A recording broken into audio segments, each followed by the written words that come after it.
تو چلیں اگر یہ ہم نے اپنی ایجنسیوں کے بندوں کو خود اپنے قانون کے تحت سزائیں دے دی ہیں تو ان انتشاریوں کو تو خوش ہونا چاہیے. اب وہ پریشان ہے اس لیے کیونکہ اپنے اقتدار کی ہوس میں وہ منافقت اور فریب کی آخری حدوں کو کراس کر چکے ہیں. دس از دی پرابلم. اور اب یہ جو اینٹی ٹیررسٹ کورٹس ہیں ہم یہ چاہیں گے کہ اس کے اندر بھی جو 9 مئی سے جڑے واقعات میں جو لوگ ہیں ملوث ہیں جن کے مقدمات ہیں ان کو اپنے انجام تک پہنچنا چاہیے.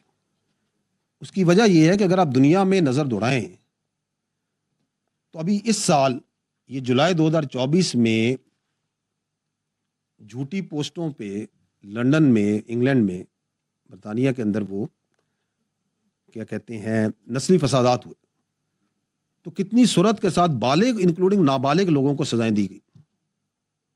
2020 میں جب کیپٹل ہل پہ حملہ ہوا تھا تو سینکڑوں لوگوں کو کتنی سپیڈ کے ساتھ سزا دی گئی. اس سے پہلے آپ کو لندن رائٹس یاد ہوں گے آئی تھنک 2011 1200 سے زیادہ لوگوں کو سزائیں دی. Speedy judicial system. 2020 میں یا نہیں 2023 میں آئی تھنک وہ فرانس کے فسادات ہوئے 700 سے زیادہ لوگ کورٹس بیٹھے دنوں میں انہوں نے سزائیں سنائی. اور باہر کے ملکوں میں بھی باشمول امریکہ اور برطانیہ میں جس طرح پاکستان میں ملٹری کورٹس ہیں وہ بھی ان کے قوانین کے مطابق بخوبی اپنا کام انجام دیتے ہیں. تو کہنے کا مطلب یہ کہ اگر آپ حقائق کو دیکھیں تو باہر کی دنیا میں اسپیشلی مغربی ممالک میں جو سیاسی انتشاری ہیں ان کو کوئی سپیس نہیں دیتا. نہ کہ ان کو سپیس دیں اور بلکہ مزید ان کو انتشار پہ سیاست کی اجازت دی جائے. اور یہ جو بچے ہیں جو آپ نے بات کی یہ تو نوجوان بچے جن کو زہریلا پروپیگنڈا کر کے جن کو ریاست کے خلاف اداروں کے خلاف کھڑا کیا گیا ان کے جو والدین ہیں اور پیار کرنے والے ان کے محبت کرنے والے ہیں ان کو یہ دیکھنا چاہیے کہ کس طرح ان کو استعمال کیا گیا اپنے مخصوص سیاسی ایجنڈے کے لیے اپنے اقتدار کے لیے اپنے مقاصد کے لیے اس کی بھین چڑھایا گیا. یہ نوجوان تو ہمارا اثاثہ ہے. بجائے اس کے کہ ان کو تعمیری سوچ دی جائے تعلیم دی جائے ان کو سکلز دی جائیں کچھ لوگ اپنی سیاست کے لیے ان میں زہر ڈالتے ہیں زہریلے پروپیگنڈے سے ان کے اندر کرتے ہیں. تو جو اس بیانیے اور پروپیگنڈے کی بنیاد رکھتے ہیں اصل ملزم تو وہ ہیں. اور اسی لیے انصاف کا سلسلہ اس وقت تک چلے گا جب تک 9 مئی سے جڑے منصوبہ ساز اور اصل گھنونے کرداروں کو آئین اور قانون کے مطابق کیفر کردار تک نہیں پہنچایا جائے گا. کیونکہ پاکستان اور پاکستانی قوم اس جیسے کسی سہانے اور ایسی انتشاری سیاست کی اجازت نہیں دے سکتی.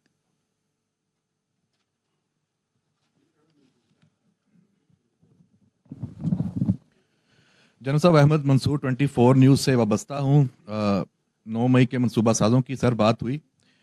تحریک انصاف کے ساتھ ایک مذاکرات حکومت کے چل رہے ہیں اوپن چل رہے ہیں اور ایک مذاکرات پردے کے پیچھے چل رہے ہیں. یہ میں نہیں کہہ رہا یہ کہا جاتا ہے اور ساتھ ہی یہ بھی بتایا جاتا ہے کہ یہ جو اسٹیبلشمنٹ اور عمران خان کے درمیان جو یہ بات چیت ہے یہ مسلسل چل رہی ہے اور یہ ڈیل وغیرہ کے لیے یا کوئی بھی اس کا معاملہ ہے. کبھی علی امین گنڈا پور اپنے ساتھ لوگ لے جاتے ہیں جو مذاکرات کار ہیں خفیہ, کبھی بشرا بی بی کے ساتھ چلے جاتے ہیں, کبھی یہ بھی نام لے لیا جاتا ہے کہ کوئی ایک خاص رینک کے افسر ہیں مسلسل ملاقاتیں کر رہے ہیں.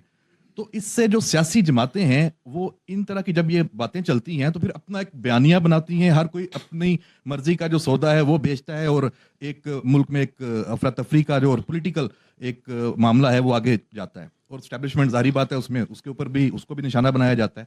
تو اس ابہام کو آپ ہمیشہ لگی لپٹی رکھے بغیر کھل کے بات کرتے ہیں, تو اگر آج کھول دیں کہ اصل حقیقت کیا ہے تاکہ یہ ابہام ختم ہو. دیکھیں میں اس بات کے اوپر پہلے بھی یہ بات واضح کر چکا ہوں, میں دوبارہ دہرا دیتا ہوں کہ پاکستان فوج کا فوج پاکستان کا ہر حکومت کے ساتھ ایک اور پیشہ ورانہ تعلق ہوتا ہے.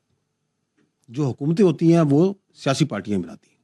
اس لیے اس سرکاری اور پیشہ ورانہ تعلق کو سیاسی رنگ دینا مناسب نہیں ہے. جو پاکستان کی فوج ہے یہ قومی فوج ہے.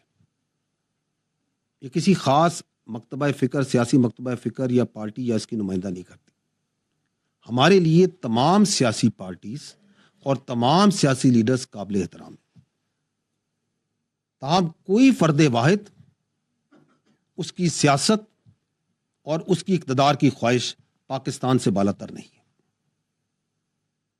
اس وقت جو آپ کی وفاق ہے اور آپ کے صوبے ان تمام میں جمہوری اور کثیر الجماعتی حکومتیں موجود ہیں.